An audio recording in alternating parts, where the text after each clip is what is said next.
시청자 여러분, 안녕하십니까? 12월 7일 월요일 JTBC 뉴스 아침엔 시작합니다. 울산의 한 요양병원에서 환자와 직원 등 38명이 어제 하루 코로나19 확진 판정을 받았습니다. 경기도 고양시의 요양원 2곳을 비롯한 전국 곳곳에서도 집단 감염이 잇따르고 있습니다. 진단검사를 받은 100명 가운데 최소 4명꼴로 확진 판정을 받는 등 양성률도 4.39%로 치솟았습니다. 오늘 오전에 발표될 신규 확진자 수도 600명 안팎에 이를 것으로 보입니다. 정부는 앞선 단계의 거리두기 효과가 충분히 나타나지 않고 있고 특단의 조치가 필요한 상황이라면서 수도권의 거리두기를 2.5단계로 올렸는데 내일부터 적용이 됩니다. 지금의 확산세가 이어진다면 중환자 병상도 부족해지고 역학조사가 이를 따라잡지 못하는 등의 상황이 초래될 수 있어서 우려가 커지고 있습니다. 윤석열 검찰총장에 대한 법무부 검사징계위원회가 오는 10일로 예정된 가운데 각급 법원에서 선발된 판사들이 오늘 화상으로 법관 대표회의를 개최합니다. 법무부가 윤 총장의 핵심 징계 사유로 내세우고 있는 판사 사찰 의혹이 정식 안건으로 상정돼서 논의될지 주목됩니다.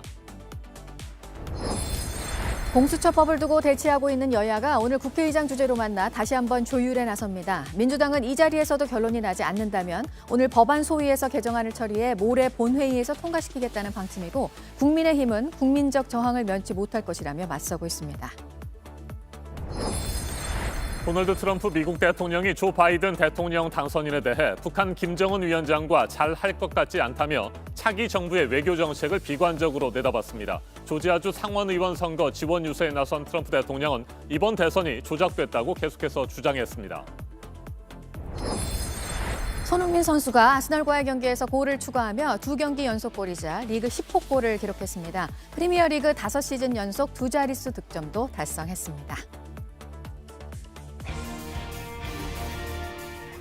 울산의 한 요양병원에서 어제 하루 환자와 직원, 요양보호사 등 38명이 코로나19 확진 판정을 받았습니다. 경기도 고양시의 요양원 2곳에서도 감염자들이 잇따라 나왔습니다. 학원 강사와 수강생, 군인들의 집단 감염도 이어지고 있습니다. 코로나19 3차 대유행이 매우 빠른 속도로 전국으로 번지고 있습니다. 네, 수도권은 2.5, 비수도권은 2단계로 일괄적으로 거리두기 단계를 더 올리는 결정을 하면서 정부는 다시 한번 바깥 활동을 최대한 하지 말아야 한다는 점을 강조했고요. 오늘도 아마 확진자 수가 600명 안팎으로 나올 것으로 보이는데 이런 추세로 앞으로 환자가 나왔을 때 중환자 병상이 부족해지는 걸 포함해서 생길 수 있는 문제들을 설명했는데요. 먼저 중심 집단이 있는 게 아니라 일상 곳곳에서 퍼지고 있는 현재 감염 사례들을 송승환 기자가 전해드리겠습니다.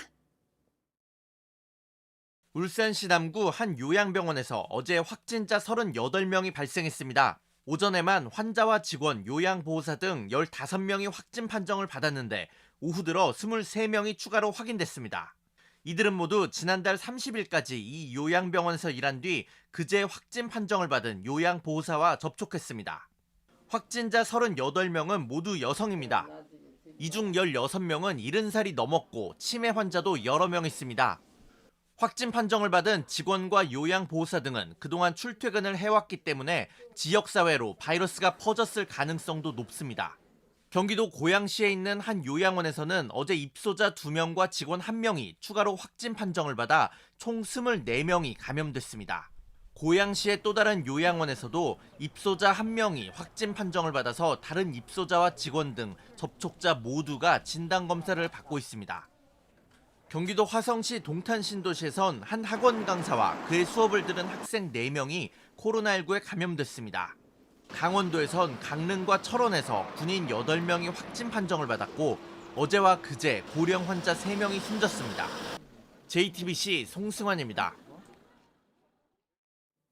정부가 사회적 거리두기 단계를 내일 0시부터 다시 올리기로 했습니다. 서울을 비롯한 수도권 지역은 2.5단계, 비수도권 지역은 2단계로 격상됩니다. 지난달 19일이죠. 수도권 거리두기를 1.5단계로 높였고 오늘까지 2단계 플러스 알파 조치를 적용하고 있지만 기대했던 효과가 나타나지 않고 있기 때문입니다. 전문가들은 수도권 2.5단계 조치도 너무 늦었다며 효과를 낙관하기 어렵다는 반응입니다. 서준석 기자가 보도합니다. 10개월 넘게 계속되고 있는 코로나19와의 싸움에서 우리는 지금 최대 위기에 직면해 있습니다. 정부가 거리두기 단계를 올리기로 한 것은 코로나가 본격적인 대유행 단계에 진입했다고 판단했기 때문입니다. 지난 한 주간 하루 평균 국내 환자 수는 514.4명입니다. 수도권에서만 평균 374.9명이 나와 전체 70% 이상이 집중됐습니다. 특히 수도권에선 최근 4일 동안 하루 400명 이상의 환자가 나왔는데 이는 코로나 유행 이후 처음입니다. 정부는 그동안 늘어나는 확진자 수에 맞춰 거리두기 단계를 차례로 올렸습니다. 이에 따라 대중교통 이용량 등은 줄었지만 신규 확진자 숫자는 오히려 늘었습니다. 환자를 수용할 수 있는 시설도 한계에 다다르고 있습니다. 현재 전국에 중증 환자가 즉시 입원할 수 있는 병상은 55개뿐입니다. 방역당국은 국립중앙의료원에 긴급병상 30개를 설치했지만 현재 추세대로라면 일주일을 버티기 어려울 것으로 보고 있습니다. 결국 정부는 수도권 지역의 부분적 봉쇄에 해당하는 거리두기 2.5단계를 발표했습니다. 비수도권 지역은 2단계가 적용됩니다. 기한은 8일 0시부터 3주 동안입니다.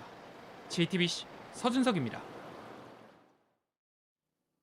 수도권 거리두기 2.5단계 조치에 따라 그동안 밤 9시 이전까지는 영업이 가능했던 헬스장과 노래 연습장 등도 오는 28일까지 3주 동안은 문을 닫아야 합니다. 결혼식장과 장례식장, 각종 모임의 참석 인원도 50명 미만으로 제한됩니다. 구체적으로 어떤 것들이 달라지는지 임소라 기자가 자세하게 설명해 드립니다. 수도권의 거리두기 조치가 2.5단계가 되면서 영업이 중단되는 업종이 크게 늘어났습니다.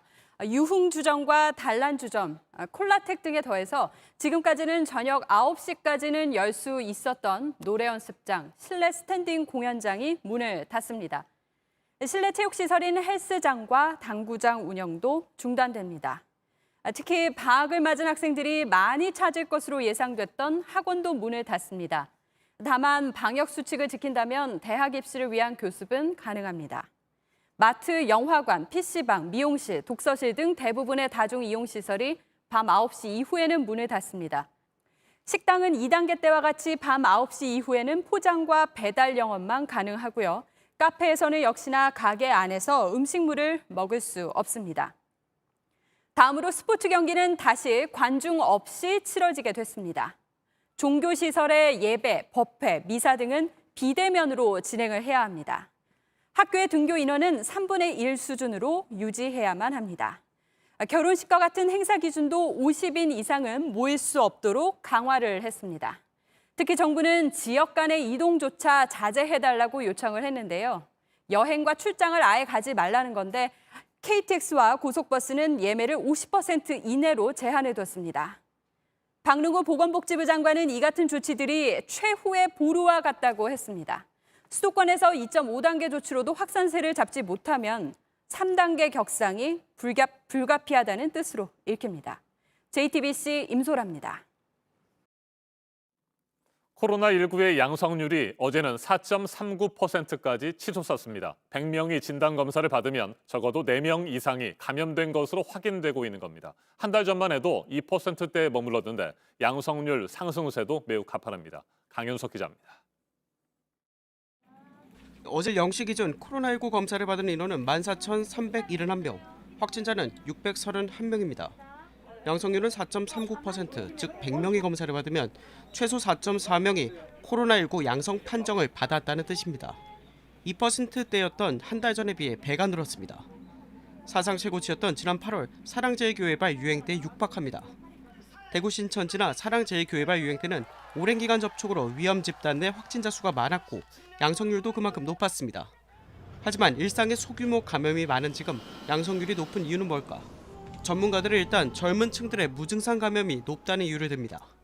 젊은 층의 활동량이 많은 데다 무증상인 경우도 많아 똑같이 감염돼도 다른 나이대보다 더 전파력이 높다는 겁니다.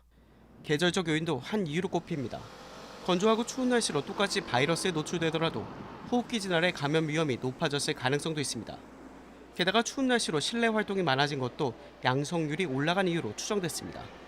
JTBC 강현석입니다.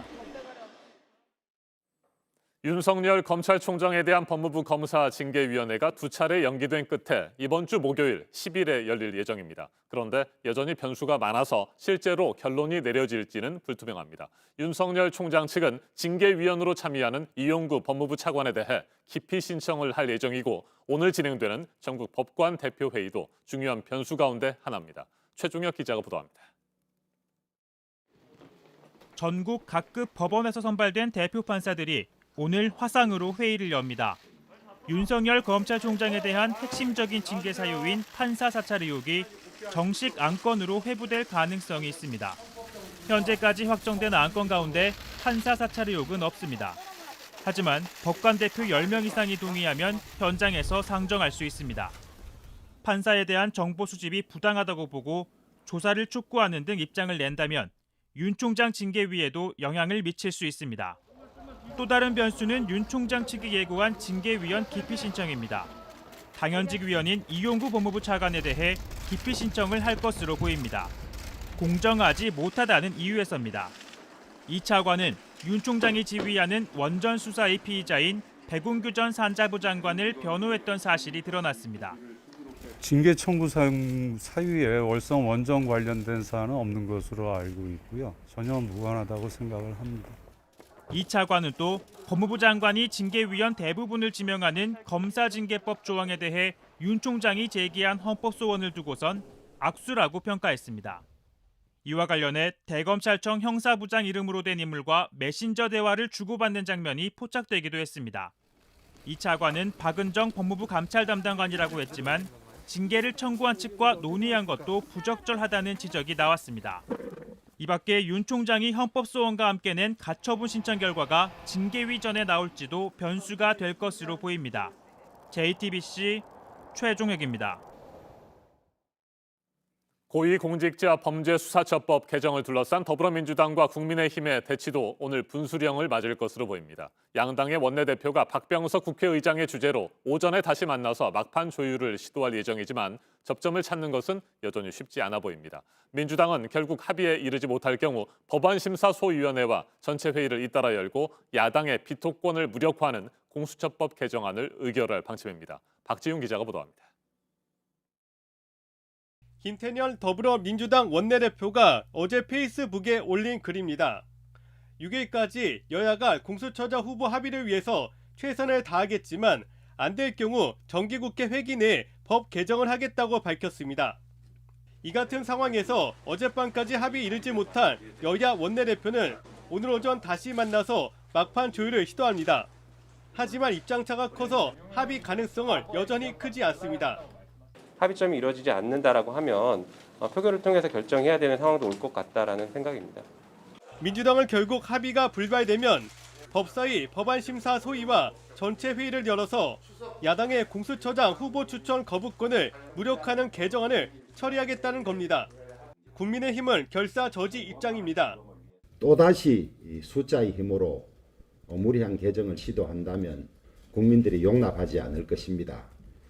그러나 여당은 9일 본회의에서 공수처법 처리 강행 의지를 거듭 밝혀 충돌은 불가피해 보입니다.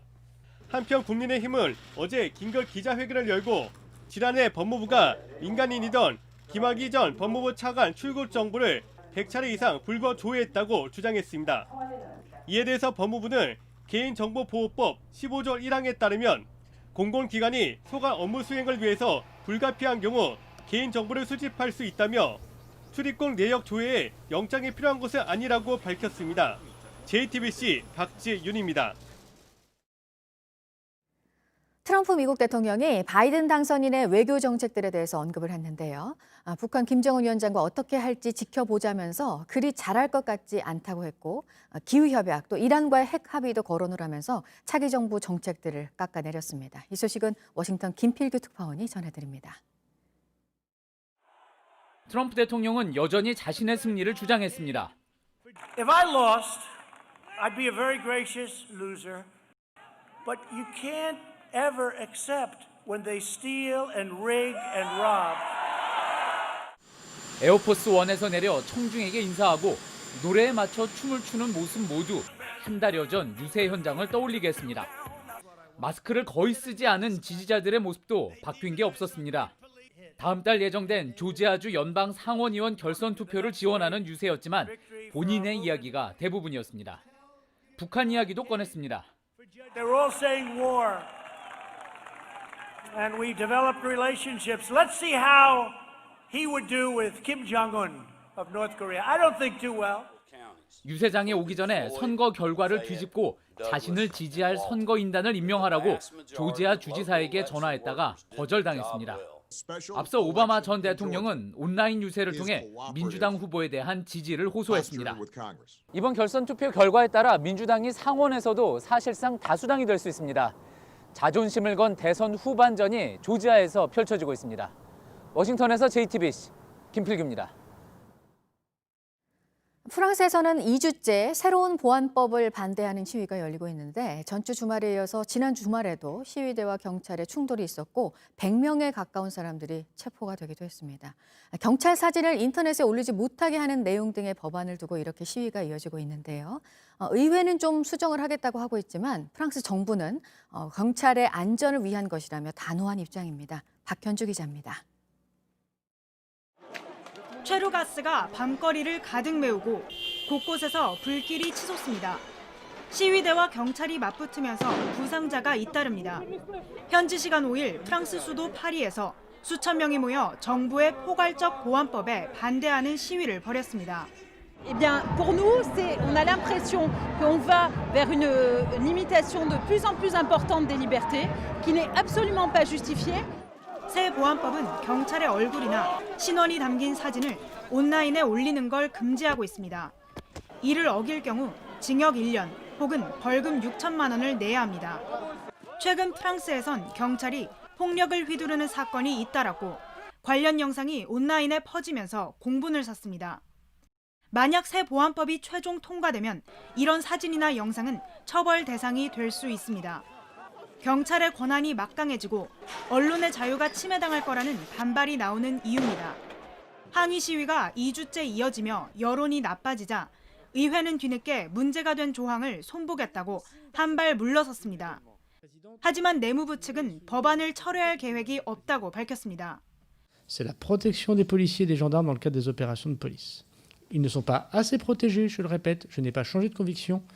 시위대 또한 해당 조항을 완전히 삭제하라고 요구하고 있어 양측의 대립은 당분간 계속될 것으로 보입니다. JTBC 박현주입니다. 네, 코로나 상황이 최악으로 가고 있는 미국에서는 임시 영안실까지 만들어진 곳이 있습니다. 의료 시스템이 감당할 한계를 넘어서고 있는 상황인데요. 그 심각성을 보여주고 있는 수치가 하나 있는데 100만 명의 확진자가 나오는데 딱 닷새가 걸렸습니다. 이 소식 보도국 연결해서 알아보도록 하겠습니다. 강보들 기자, 환자가 며칠 연속으로 하루 20만 명을 넘겼으니까요. 지금 미국 상황을 말해주는 거겠죠? CNN이 존스홉킨스 대학 자료를 인용해 보도한 내용입니다. 현지 시간 이달 1일부터 5일까지 확진자가 100만 882명이 발생했습니다. 지난 2월 미국에서 첫 환자가 보고된 이후 100만 명의 환자가 나오기까지 거의 100일이 걸렸던 것에 비하면 정말 눈덩이처럼 확진자가 불어나고 있는 겁니다. 미국의 누적 확진자는 1,460만 명이 넘고 사망자는 28만 1,513명입니다. 문제는 지난달 말 추수감사절 여행과 각종 모임의 여파가 이제 나타나기 시작했다는 건데 현재 병실 상황 등을 감안하면 상황은 더 나빠질 수밖에 없다고 전문가들이 보고 있습니다. 캘리포니아 일부 지역이 주민들에게 자택 대기 명령을 내리는 등 상황이 더 악화되는 걸 막기 위한 추가 조치들이 나오고 있습니다. 네, 다음으로 이탈리아는 사망자가 이제 6만 명이 넘었습니다. 우리나라에서도 그랬지만 역시 연말에 대비한 조치가 내려졌죠? 이탈리아에서 코로나19로 목숨을 잃은 사람은 현지 시간 6일까지 모두 6만 78명입니다. 누적 사망자가 6만 명을 넘어선 나라는 미국과 브라질, 인도, 멕시코, 영국에 이어 이탈리아가 6번째입니다. 다만 이탈리아는 지난달 초에 고강도 제한 조치를 도입한 이후 한때 1.7까지 올랐던 감염 재생산 지수가 0.91까지 떨어지면서 확산 속도가 다소 느려지는 양상을 보이고 있습니다. 하지만 보건당국은 크리스마스 시즌을 앞두고 모임이나 여행이 늘어날 것을 우려해서 지역 간의 이동을 제한하거나 여행 전에 코로나 검사를 받도록 하는 조치를 시행하겠다고 밝혔습니다. 네, 역시 또 심상치가 않은 일본 상황도 봐야 될 것 같습니다. 하루 2천 명이 넘는 환자가 나온 게 벌써 6일째죠? 공영방송 NHK에 따르면 어젯밤 11시까지 파악된 확진자가 2,025명입니다. 엿새 연속 2,000명 넘는 환자가 나온 건 처음입니다. 누적 확진자는 16만 3,600명이 넘었고 사망자는 모두 2,372명입니다. 확진자가 늘면서 의료 시스템 붕괴의 우려까지 나오는 상황입니다. 이 밖에 새로운 소식은 8시 후 연결해서 다시 전해드리겠습니다. 지금까지 아침엔 지금 JTBC 강보들입니다. 이번에는 오늘 아침 체크해봐야 할 뉴스들을 분야별로 살펴보겠습니다. 먼저 정치 분야입니다. 어제 취임 100일을 맞은 더불어민주당 이낙연 대표가 국회에서 농성 중인 세월호 유가족들을 만났습니다. 사회적 참사 진상규명법 개정을 정기국회 회기안에 반드시 처리하겠다며 법이 통과되면 진상규명이 제대로 될 수 있도록 당 차원에서 적극 돕겠다고 말했습니다. 박근혜 전 대통령에 대한 대법원 판결이 확정되면 이명박, 박근혜 두 전직 대통령과 관련해 대국민 사과를 하겠다고 밝혔던 국민의힘 김종인 비상대책위원장이 이제는 사과하지 않으면 안 되는 시기가 됐다고 밝혔습니다. 박 전 대통령 탄핵소추안이 국회에서 가결된 지 4년째인 오는 9일쯤 사과하는 방안을 검토 중인 것으로 알려졌습니다. 더불어민주당 이상민 의원이 소득 최상위 계층을 대상으로 하는 부유세법을 발의하겠다고 밝혔습니다. 페이스북에 올린 글에서 코로나 사태로 더 어려워진 사회 취약계층 지원과 국가부채 급증에 대응하기 위해 부유세 도입을 적극 추진하자고 제안했습니다. 코로나 때문에 학원 강사 4명 가운데 1명은 실직을 경험했다는 시민단체의 설문조사 결과가 나왔는데요. 비자발적 해고, 또 휴강, 폐강 등의 이유였습니다. 지난 10달 동안 실업급여를 받은 적이 있다는 응답은 4%에 불과했는데 고용보험에 가입돼 있지 않아서가 가장 큰 이유였습니다. 매년 정례적으로 희망퇴직을 받는 은행들인데 올해는 코로나 여파로 그 규모가 더 클 것으로 보입니다. 각 은행들은 가능한 연령을 더 낮추고 보상은 더 늘려서 더 많은 직원들이 퇴사를 하도록 유도하고 있습니다. 자동차 개별 소비세 인하 혜택이 이달 말이면 종료가 되는데요. 정부가 이를 연장하는 방안을 검토하고 있습니다. 인하폭을 더 높여서 3개월에서 6개월 정도 더 적용하는 방안이 유력한 것으로 전해지는데 연장으로 결정이 되면 이달 중순 이후 발표가 될 내년도 경제정책 방향 내용에 포함이 될 것으로 보입니다. 계속해서 사회 분야 뉴스입니다. 국세청이 국세 2억 원 이상을 1년 넘게 체납한 신규 고액 상습 체납자 6,965명의 명단을 공개했습니다. 체납액은 총 4조 8,203억 원으로 지난해보다 127명 늘었습니다. 초고액 체납자는 조금 줄었습니다. 유료 회원으로 가입하면 고수익을 올릴 수 있다고 속여 투자자 26만 명으로부터 860억 원을 가로챈 불법 다단계 업체 일당이 검찰에 넘겨졌습니다. 경찰은 범죄 수익금 19억 원가량을 환수하고 다단계 업체 대표 등 2명을 구속했습니다. 전남대학교 방송국에서 5.18 광주 민주화운동 직전 광주의 상황을 생생하게 기록한 자료들이 나왔습니다. 사무공간을 정비하다가 발견됐는데 1980년 5월 15일과 16일의 상황을 학생 기자들이 수기로 작성한 방송뉴스 원고와 제1 시국선언문 등 5.18 관련 문서 100여 점입니다.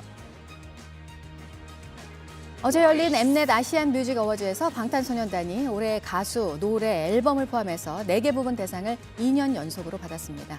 전날에 있었던 멜론 뮤직 어워드에서도 역시 2년 연속으로 3개 대상 부분을 모두 받았습니다.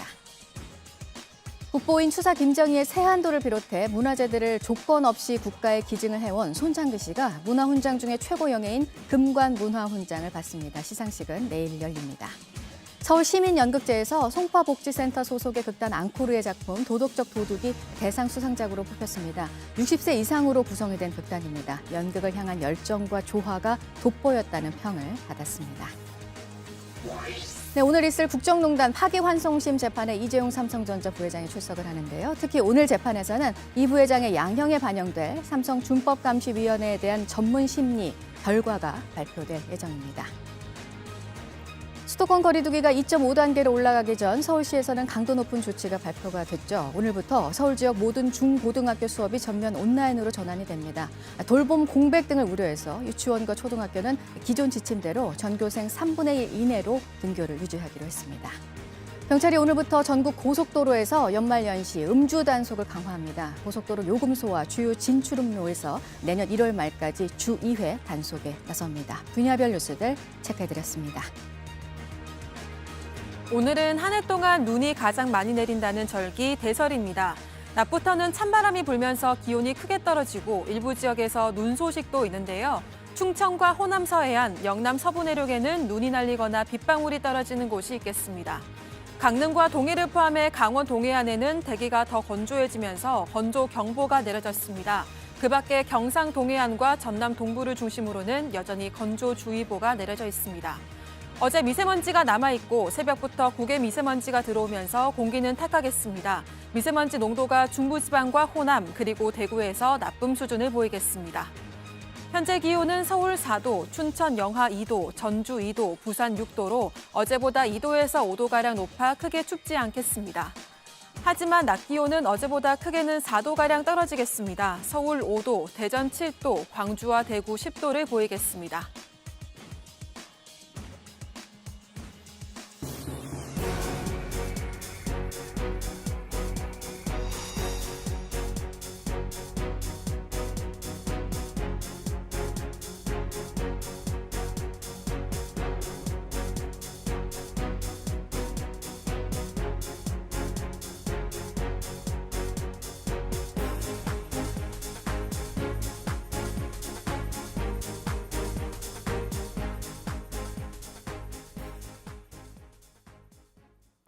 다른 사람의 청약 통장을 사서 셋째를 임신한 것처럼 꾸미거나 장애인에게 분양권을 사서 되파는 사람들이 있습니다.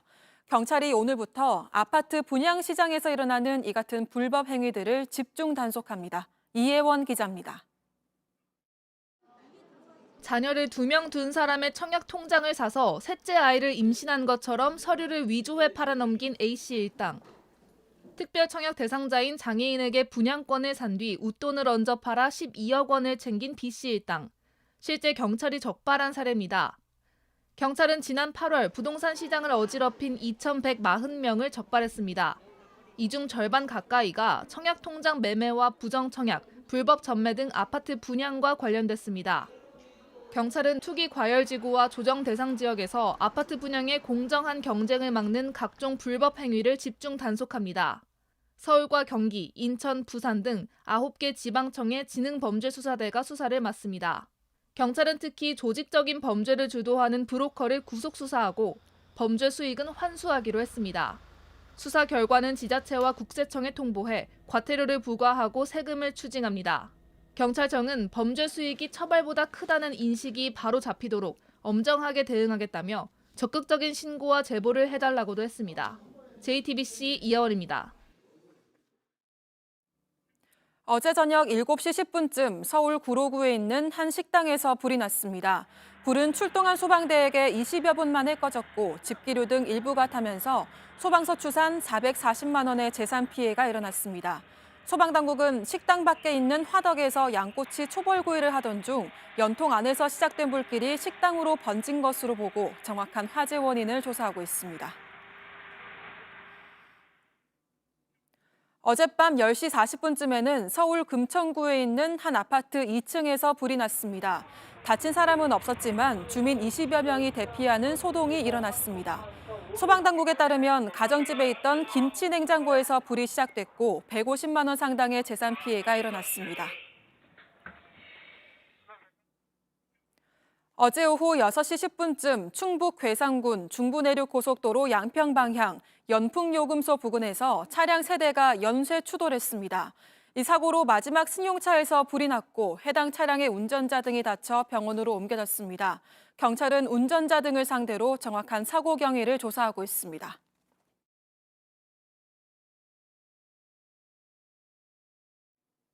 아침엔 세계 시간입니다. 일본 아베 신조 전 총리가 정치자금법 위반 혐의로 검찰 조사에 직면했습니다. 아베 전 총리의 정치적 운명은 물론이고 아베 정권의 계승을 전면에 내세웠던 스가 정권에 어떤 영향을 미칠지도 주목됩니다. 아베 전 총리가 이른바 벚꽃 보는 모임 스캔들로 궁지에 몰렸습니다. 지지자 등이 참가한 행사 전야제 비용의 일부를 아베 전 총리 측에서 정치 자금으로 대납한 의혹이 불거진 겁니다. 검찰은 2013년부터 지난해까지 행사에 사용된 2,300만 엔 가운데 약 800만 엔, 우리 돈으로 치면 8,500만 원 이상을 아베 전 총리 측이 대신 지불한 것으로 판단하고 있습니다. 검찰은 아베 전 총리의 비서 등을 약식 기소하기로 가닥을 잡았고 아베 전 총리는 대면 조사하겠다고 밝혔습니다. 이와 관련해 아베 전 총리는 지난 4일 기자들과 만난 자리에서 검찰 조사에 성의 있게 대응하겠다는 원론적인 입장을 밝혔습니다. 지난달 24일에도 역시 모호하게 답했습니다. 직접 들어보시겠습니다. 説明責任を果たしていないということではなくて、そのことについてはですね、私は国会で答弁させていただいているんですが、今改めて告発を受けて、事務所として全面的にご協力をさせていただいていると。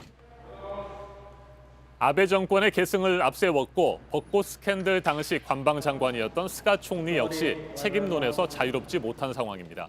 지난 4일 스가 총리가 임시국회 종료를 계기로 가진 기자회견에서 기자들은 아베 전 총리의 벚꽃 스캔들과 관련된 질문들을 쏟아냈습니다. 스가 총리 역시 원론적인 답변만 되풀이했습니다. 들어보시겠습니다.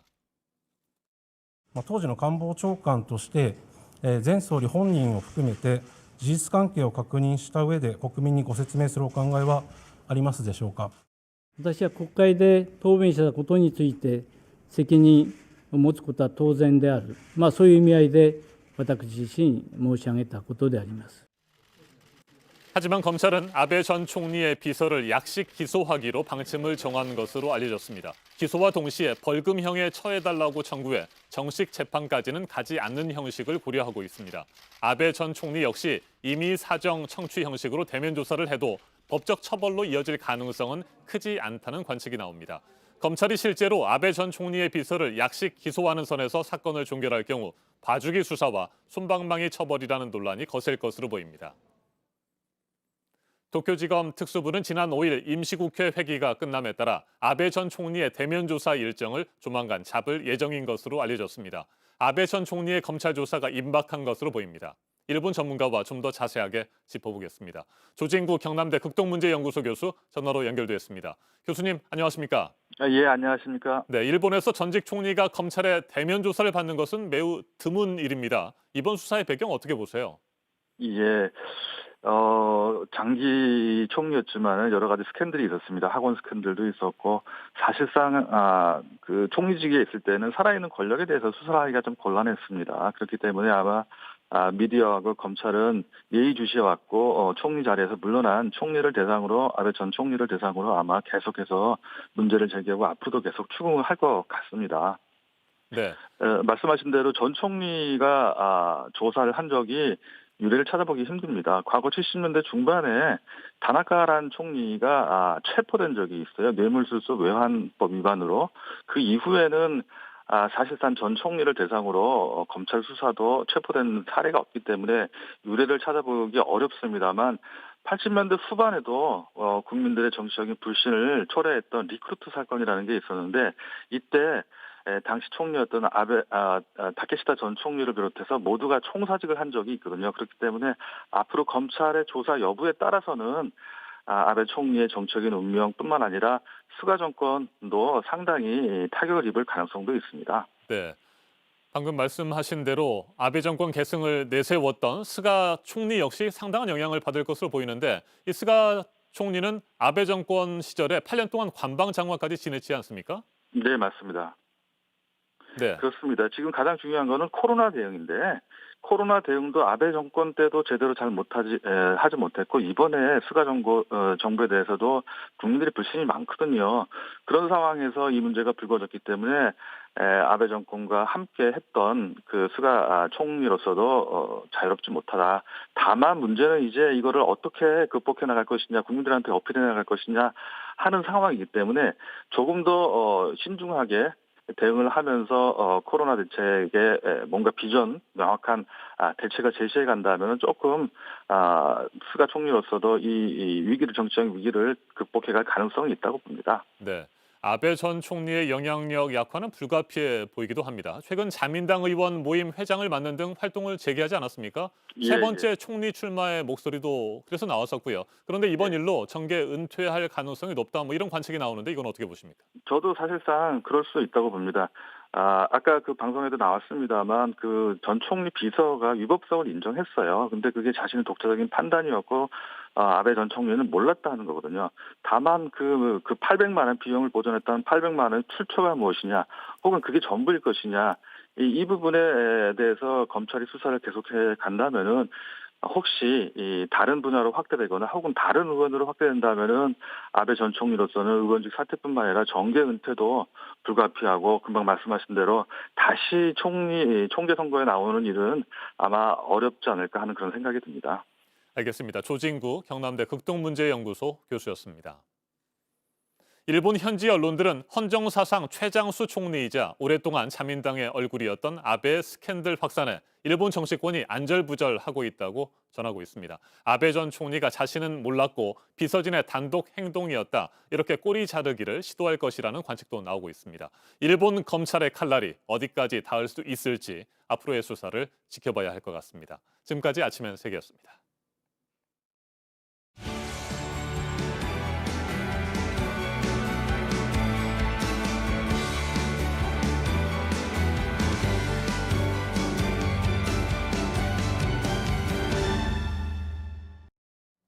네, 월요일 아침입니다. 8시 5분 지나고 있습니다. 지난 금요일에 4개 부처 장관이 바뀌는 것으로 발표가 됐고 그 가운데 현 정부 두 번째 국토부 장관에 내정된 변창흠 후보자에 대해서 주말과 휴일 동안 여러 얘기들이 나왔습니다. 워낙 요즘 부동산 정책에 대한 관심이 뜨거우니까요. 앞으로 어떤 부분들이 달라질지에 대한 얘기들인데 김현미 장관 시절과 정책 기조가 크게 달라지지는 않을 거라는 전망인데요. 야당은 강도 높은 검증을 예고하고 있습니다. 박민규 기자입니다. 변창흠 후보자는 부동산 공급엔 문제가 없다는 입장을 유지했습니다. 최선을 다했다고 생각합니다. 저희들이 과거 정부나 역대 정부 어느 때보다도 많은 물량의 주택 공급을 하고 있고 공급이 부족하다는 인식 자체가 문제란 시각을 드러낸 겁니다. 현 정부 부동산 정책은 중상 이상은 된다며 이명박 박근혜 정부 합쳐 제일 낮단 말도 했습니다. 변 후보자가 장관이 돼도 당장 정책 기조가 바뀌진 않을 거란 전망입니다. 시세 차익을 거둬들이는 식으로 현행 분양 방식을 손볼 가능성도 관측됩니다. 과거 변 후보자는 주택 분양에 대해 땅은 두고 건물만 내주거나 싸게 분양하되 나중에 반드시 공공기관에 되팔게 하는 방식을 제안한 바 있습니다. 지난 7월 통과된 임대차법에 대해서도 변 후보자는 옹호 입장을 밝혀왔습니다. 임대료 인상을 목적으로 2년마다 사람을 나가게 한다는 것은 정당하지 않지 않습니까? 그래서 충분한 기간 동안 살 수 있게 만들어야 되는 게 원칙이죠. 그러니까 4년이든 6년이든. 임대차법은 전세 대란을 일으킨 원인으로 지목되지만 당장 법 개정에 나서지 않을 걸로 보입니다. 국민의힘은 김현미 시즌2가 안 되길 바란다며 강도 높은 검증을 예고했습니다. JTBC 박민규입니다. 네, 수도권 거리두기 단계가 내일부터 또 올라가서 연말까지 앞으로 3주 동안 적용이 되는데 영업을 할 수 없게 된 업종은 더 늘어났습니다. 이러지도 저러지도 못하고 있는 자영업자들은 또 한 번 깊은 한숨을 쉴 수밖에 없게 됐는데요. 올해 들어서 지난 9월까지 이들이 은행에서 빌린 돈이 38조 원이라고 하는데 어떻게 이 상황을 지금 버티고 있는지 보여줍니다. 김서연 기자입니다. 주말 낮에도 한산한 홍대 거리. 곳곳에 문 연 상점들이 있지만 손님들의 발길은 뜸합니다. 매출이 급락하자 직원들을 모두 내보낸 채 나홀로 장사하는 사장들도 늘었습니다. 직원들은 점점 다 줄이고 감당이 안 되니까 쉬라 그러고 혼자 이렇게 나와서 인건비는 너무 비싸고 그러니까 가게세는 내야 되니까 그래서 나와서 문은 열어놓고 있는 거예요. 올해 1월부터 9월까지 비법인 기업이 은행에서 빌린 돈은 37조 9천억 원. 비법인 대출 잔액은 388조로 사상 최대를 기록했습니다. 비법인 기업 대출 중 대부분은 개인 사업자 대출로 파악됐습니다. 코로나19 직격탄을 맞은 자영업자들이 빚으로 버티고 있는 형국입니다. 그마저도 사정이 더욱 어려운 영세 상인들은 대출을 받기도 어렵다고 호소합니다. 지난해 거 따지고 세금이나 따지고 이러면 은행 근처에도 못 가고 방법이 없어요. 진짜로 망하기 일부 직전인 사람들은 대출도 못 받으니까 폐업을 하려고 해도 폐업을 못하는 게 지금 현실인데. 자영업자들은 시장이 활성화되는 게 무엇보다 절실하다고 말합니다. 나온다고 그래서 치료제 나온다고 해서 그때까지는 또 이제 또 버티고 있는데 우선 거리두기가 좀 더 끝나야지 사람들이 많이 나와서 활성화되지 않나. 안 끝나면은 더 심해지고 힘들어질 것 같아요. JTBC 김서연입니다. 네, 특단의 조치라며 정부가 이렇게 거리두기 단계를 더 올리면서 지금의 코로나 확산세가 이어졌을 때 위험해질 수 있는 일들도 설명을 했습니다. 앞서 전해드린 대로 중환자 병상이 부족해질 수 있는 것도 그렇고요. 또 하나 우려가 되는 부분은 역학조사가 한계에 이를 수 있다는 부분인데요. 확진자가 너무 많아지면 접촉 여부 등을 그날 다 확인하지 못하게 될 수도 있고 그렇게 되면 감염이 더 퍼지는 상황을 막기가 더 힘들어진다는 겁니다. 정종문 기자가 보도합니다. 3차 유행 이후 역학조사관들은 다시 주말을 반납했습니다. 8월 중순부터 해가지고 23일인가 연속으로 출동을 한 적이 있거든요. 그때 진짜 힘들었고 지금도 월요일부터 계속 출동하고 있는데 10시 반에 보건소 도착했고 관내 확진자 3명, 관외 확진자가 하남 다녀간 동선조사 3명에서 6명. 곳곳에서 일상 감염이 나오면서 경로를 파악하기도 이전보다 더 어려워졌습니다. 여러 가지 동선이나 아니면 장소, 다중이용시설, 직장 이런 데서 발생이 많이 되고 있기 때문에 조사하기도 좀 어렵고 문제는 확진자가 늘면서 역학조사관들이 쉬지 않고 일을 해도 일은 더 쌓이고 있다는 점입니다. 이번 주 같은 경우는 어느 한 시군에 가서 제가 확진자 8명을 담당한 적도 있거든요. 그런 건 좀 많이 버겁죠. 현재는 당일 감염 경로 조사를 끝내고 있지만 확진자가 계속 늘어나면 조사가 늦어질 수도 있습니다. 감염 경로 파악이 늦어지면 그만큼 방역 차단도 늦어지게 됩니다. 무엇보다 조사관들을 힘들게 하는 건 일부 확진자들의 비협조입니다. 확인을 안 해주실 경우에 저희가 그분들 휴대폰 GPS랑 카드 내역을 요청을 해서 그게 회신이 오는데 하루 정도 걸리기 때문에 최근 한 조사에 따르면 역학조사관들의 80%가 정서 고갈 상태를 호소한 것으로 나타났습니다. JTBC 정종문입니다. 코로나19 대응을 위한 사회적 거리두기 단계가 내일부터 오는 28일까지 3주 동안 서울 등 수도권은 2.5단계, 비수도권은 2단계로 각각 올라갑니다. 정부는 수도권 확산이 본격적인 대유행 단계로 진입했고 전국적인 대유행으로 팽창하기 직전이라고 밝혔습니다. 내일부터 시행되는 거리두기 상향 조치가 3단계 격상 직전에 최후의 보루라고 설명했습니다. 최재욱 대한의사협회 과학검증위원장 자리에 함께했습니다. 어서 오십시오. 안녕하세요. 네, 위원장님. 앞서 저희가 전해드린 것처럼 역학조사가 따라가지 못할 정도로 신규 확진자가 급증하고 있습니다. 예, 맞습니다. 그 점 매우 우려스러운 지점이고요. 아시다시피 지금 631명이 어제 나오면서 지금 2월, 3월 이후로 세 번째로 대유행이 가장 큰 규모의 감염이 발생하지 않았습니까? 네. 이 부분은 일상 감염이 계속적으로 확대되는 이러한 측면이 강화돼 있고 이에 따라서 기존의 방역 정책과는 다른 추가적인 정책이 필요한데 과거처럼 역학조사도 이제 따라갈 수 없을 정도로 한계에 봉착했고 거리두기도 효과적으로 작용하지 못하고 있다는 점을 반증하는 그런 결과가 아닐까 이렇게 생각합니다. 네, 정세균 국무총리도 지금 최대 위기에 봉착해 있다. 이런 뜻을 어제 밝혔습니다. 뭐 거리두기 얘기도 방금 하셨습니다만 거리두기를 여러 차례 올렸음에도 불구하고 이처럼 효과가 나타나지 않는 가장 큰 이유는 뭐라고 보세요? 네, 지금 말씀하신 대로요. 거리두기가 과거처럼 금방금방 효과가 나타나지 않고 이렇게 줄지 않는 이유에 대해서 여러 차례 그 전문가들이 지적한 바가 있습니다. 저도 뭐 여기 나와서도 말씀드린 바가 있습니다만 일상 감염이 확대되는 것을 통제하는 것은 지금 말씀하신 대로 역학조사는 한계가 있고 거리두기만으로는 부족하다. 즉 네. 방역 정책 패러다임이 일부 바뀔 필요가 있다. 그러한 부분이 일상 감염을 관리와 숫자를 줄이기 위한 선제적 조기 대량 진단이 이제부터 도입돼서 이 부분을 일상 감염을 줄일 수 있는 노력을 하는 것이 필요하지 그런 부분들이 보완이 되어야만 경제와 방역이라는 부분의 효과를 최대한 살릴 수 있을 것이다. 그렇게 생각하고 있습니다. 네, 정부는 11월 19일 1.5단계로 수도권의 사회적 거리두기를 올렸고요. 그 이후에 뭐 2단계 플러스 알파 그리고 2.5단계를 이번에 적용을 하게 됩니다. 이처럼 뭐 20일도 채 안 돼서 계속해서 사회적 거리두기를 강화하고 있지만 이미 이 같은 사회적 거리두기 격상이 너무 늦었다. 때늦은 조치다. 뭐 이런 평가들도 나오는데 그 부분 동의하십니까? 네, 분명히 동의합니다. 왜 그러냐면요. 그 동의하지 않는 이유는 과거와 달리 집단 감염은 통제만 하면 일단 줄어들 수 있었습니다. 그리고 우리 1차, 2차 대유행 때 많이 경험했었죠. 그러나 지금의 감염 3차 대유행은 장기적인 전망에서 봐야 된다. 즉 정점을 언제 찍을지 모른다는 가정이 하나 있고요.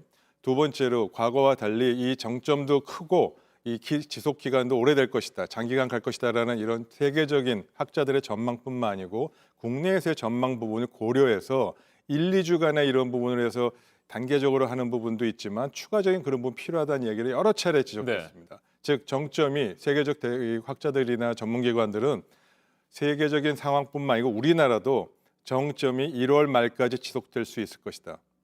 이번 3차 대유행은 1, 2주 만에 끝날 것이 아니고 한 달과 두 달에 걸친 이런 큰 대유행이 될 것이고 이에 대한 정책, 방역 정책은 변환해야 된다는 지점을 여러 차례 경고한 바 있고 이 부분에 대한 필요성도 지적한 바 있습니다. 네, 그러니까 2.5단계로 격상하는 것도 이미 때늦은 조치다라고 하는 부분에 대해서 동의를 하신다는 말씀이시고요. 네. 대한의사협회가 지난 1일에 뭐 일시적으로라도 3단계로 빨리 올려야 된다 이런 대정부 공고안을 내지 않았습니까? 지금도 같은 생각이신 것 같은데 그렇습니까? 뭐 의사협회는 저희 그렇게 입장을 갖고 네. 있습니다. 1월 1일 날 단계적이지 말고 정말 충격요법이라도 이렇게 3단계로 2주 정도는 해야 그래야 이 충격을 완화시킬 수 있고 3단계를 어느 정도 통제할 수 있다는 정도로 급박한 상황이라는 걸 말씀드렸고요.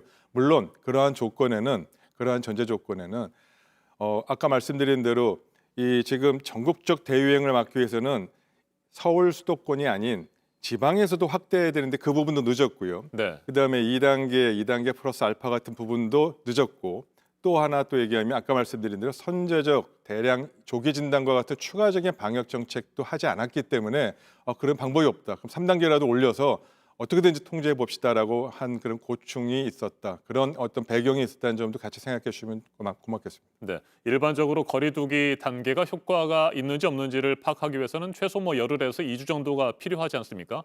내일부터 2.5단계로 격상하는 거에 대한 효과를 지켜볼 시간도 없다. 그렇다면 이번 주 안에라도 3단계로 빨리 올리는 게 좋겠다 이런 생각이신 겁니까? 네, 맞습니다. 지금과 같은 거리두기에만 의존하는 이런 방역 정책은 지속 가능하지 않고요. 아까 말씀드린 대로 지금 3차 대유행은 과거의 유행과는 분명히 다릅니다. 장기간 지속될 것이고 정점이 언제 찍을지 모르는 큰 어떤 대유행이기 때문에 이 점에 대해서 거리두기만 정책을 의존한다면 정말 3단계라는 그런 강력한 정책을 해야 되거나 할 수밖에 없는 상황이고요. 그렇지 않고 그렇게까지 가지 않고 뭔가 이 부분을 어떻게 통제하려면 추가적인 방역 정책의 변환과 전환, 아까 말씀드린 선제적 대량 조기 진단이라든지 기타 좀 특별한 어떤 추가적인 조치가 있지 아니하면 3단계라도 지금이라도 빨리 확대해야 된다. 그리고 이 부분은 장기간 관점을 갖고 1, 2주간 해소되지 않을 수도 있다라는 그런 전망을 갖고 정책을 준비하는 것이 필요하겠습니다.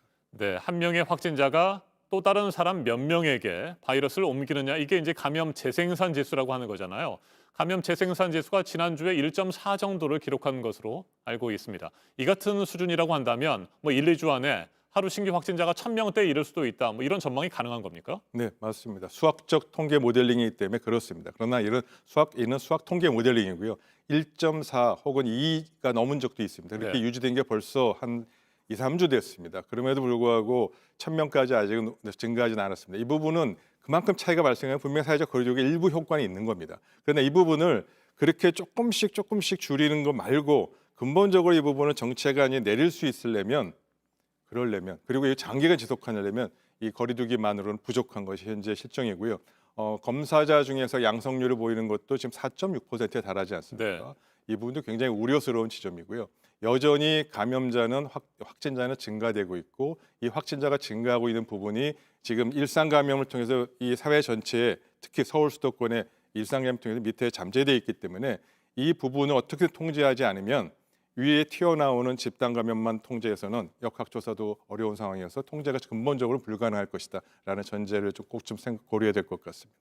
네, 위원장님의 말씀을 결국 다시 한번 정리하면 정부가 사회 경제적인 피해를 우려해서 단계를 올리거나 추가 강화 조치를 하는 것에 대해서 머뭇거리고 있는데 이제는 결단할 시기가 됐다 이런 말씀이시군요. 네, 맞습니다. 네, 자 위중증 환자들을 위한 병상도 지금 많이 모자라는 상황입니다. 당장 이러다가 입원할 병실이나 시설들이 부족해서 제대로 치료도 받지 못하고 아깝게 또 목숨을 잃어야 되는 상황이 발생할 수도 있다 이런 상황입니까? 네, 맞습니다. 그 점은 매우 우려스럽고요. 정말 우리가 양보하더라도 확진자 수가 증가하더라도 사망자는 줄여야 되겠죠. 그렇게만 해도 그게 차선책인데 지금 코로나19 전담 병원의 중증 환자 시설로만 550병상이 있었는데 지금 90%가 소진됐고 이제 55개 정도 남았습니다. 그래서 지금과 같은 환자가 급증하는 추세를 보면 이 남아있는 55개도 이제 부족해질 겁니다. 그러다 이제 그 점에 대해서도 이제 대안은 분명히 있습니다.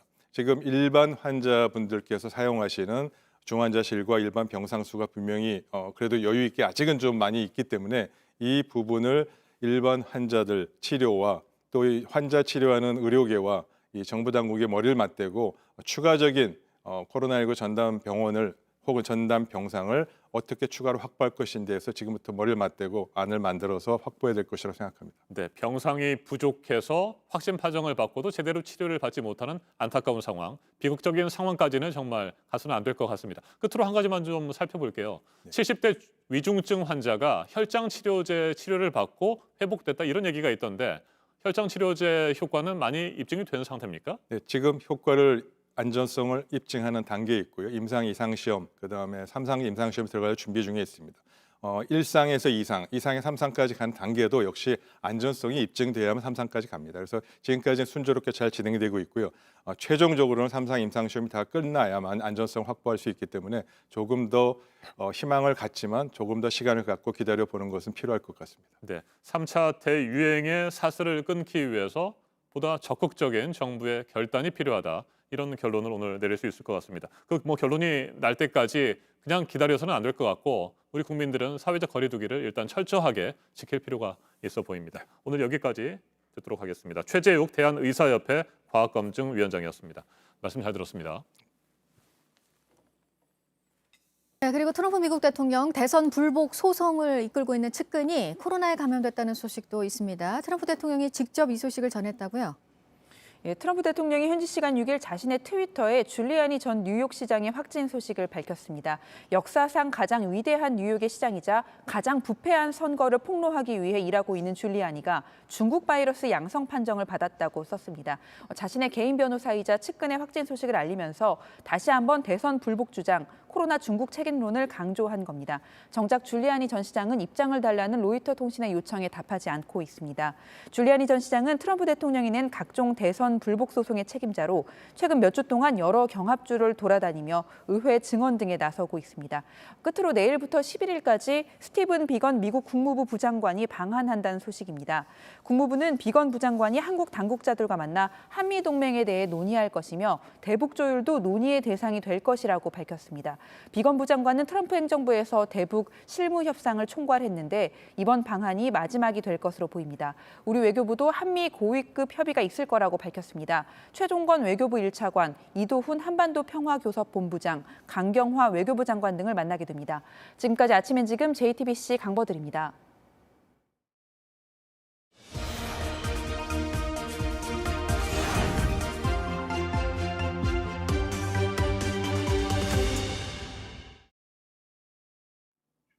코로나19 이후 전 세계적으로 경제와 일자리가 불안해지면서 고민이 많아지는 시기입니다. 이럴 때 도움이 될 만한 책들을 오늘 소개해드리겠습니다. 먼저 세계적인 투자가 짐 로저스의 신간입니다. 지난해부터 글로벌 금융위기를 뛰어넘는 큰 위기가 닥칠 거라고 경고해온 짐 로저스가 위기의 징조와 세계 경제 전망 그리고 투자 전략을 제시한 책입니다. 그는 코로나가 경기 침체 시기를 앞당겼을 뿐 원인은 아니라고 강조하는데요. 상식을 의심하고 뒤집는 새로운 생존 전략과 자신만의 투자 방법을 만들어야 한다고 조언합니다. 연소득이 480만 원의 가난한 프리랜서였던 저자가 돈과 돈독해진 과정을 담은 책입니다. 카드값 결제일이 오면 늘 불안해하며 돈에 끌려다녔던 과거를 저자는 마치 잘못된 연애 관계에 비유하는데요. 작지만 고정적으로 들어오는 돈의 중요성과 작은 성취감, 절제에서 오는 이른바 돈 붓는 생활 태도를 쉽고 재미있게 알려줍니다. 불안한 일자리의 시대에 꼭 필요한 나만의 유능함을 이야기합니다. 여성인 비전공자, IT 영업이라는 비주류로 시작해서 지금은 IT 업계를 대표하기까지 저자의 경험과 성찰을 녹여냈습니다.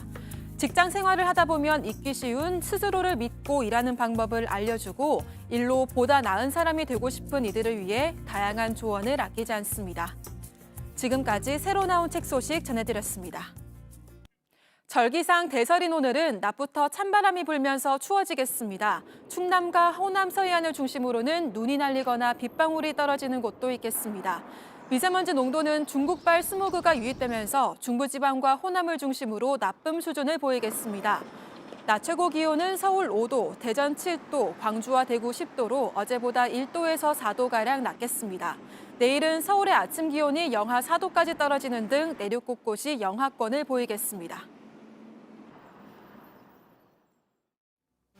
아침엔 뉴스워치, 오늘 하루 관심을 가지고 지켜봐야 할, 기억해야 할 뉴스 끝으로 정리해드립니다. 울산의 한 요양병원에서 환자와 직원 등 38명이 어제 하루 코로나19 확진 판정을 받았습니다. 경기도 고양시의 요양원 2곳을 비롯한 전국 곳곳에서도 집단 감염이 잇따르고 있습니다. 진단검사를 받은 100명 가운데 최소 4명꼴로 확진 판정을 받는 등 양성률도 4.39%로 치솟았습니다. 오늘 오전에 발표될 신규 확진자 수도 600명 안팎에 이를 것으로 보입니다. 앞선 거리두기 효과가 나타나지 않으면서 내일부터는 수도권에 2.5단계가 적용돼 학원을 포함해 영업이 중단되는 업종이 더 늘게 됩니다. 정부는 전국적인 유행이 본격화된 상황에서 의료 체계가 무너지는 걸 막기 위해 내리는 조치라면서 외부 활동을 최대한 하지 말 것을 또 한 번 강조했습니다. 윤석열 검찰총장에 대한 법무부 검사징계위원회가 오는 10일로 예정된 가운데 각급 법원에서 선발된 판사들이 오늘 화상으로 법관 대표회의를 개최합니다. 법무부가 윤 총장의 핵심 징계 사유로 내세우고 있는 판사 사찰 의혹이 정식 안건으로 상정돼서 논의될지 주목됩니다. 손흥민 선수가 리그 10호골을 넣었습니다. 두 자릿수 득점을 5시즌 연속 기록한 손흥민 선수는 득점 선두의 한 골 차로 추격하고 있습니다. 오늘 전해드릴 소식은 여기까지입니다. 이상으로 JTBC 뉴스 아침엔 월요일 순서 모두 마치겠습니다. 건강한 하루 보내시기 바랍니다. 고맙습니다.